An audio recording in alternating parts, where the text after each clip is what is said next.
news from the NFL owners meeting coming out that the Browns owner, Jimmy Haslam, has told ESPN he is perplexed by the Browns' 3-10 record, but Kevin Stefanski and Andrew Berry are, quote, the right pieces in place relative to the quarterback position. We need to get through the season, and we will look at everything. That is from ESPN's Jeremy Fowler.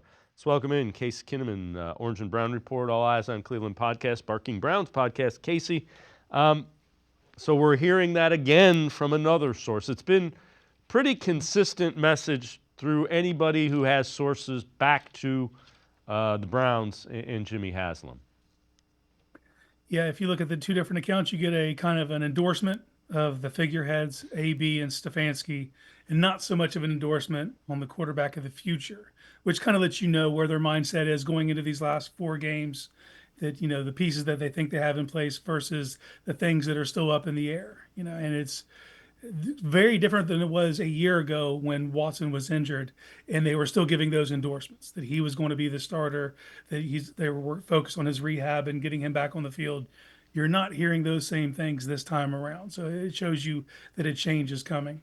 And again, just in looking at it and just making an observation, the fact that Andrew Berry is staying reportedly, Kevin Stefanski is staying reportedly, tells me that what they have said relative to it being a group decision is true.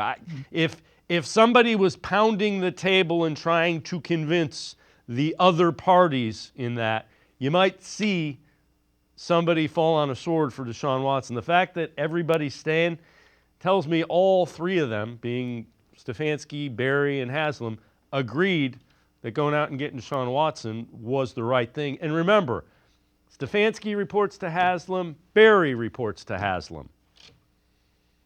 Yeah, for him to call the 3-10 season perplexing, but there not to be a scapegoat attached with that, kind of lets you know exactly what you said. This, as it has been since this group's been together since 2020, they've been in lockstep. And that means all these decisions, there's not one person that you can single out and say, it was this guy who did this, so this is the guy that should fall on the sword, and this is the guy to blame for all your woes this year. You're not seeing that. You're not hearing any of that noise.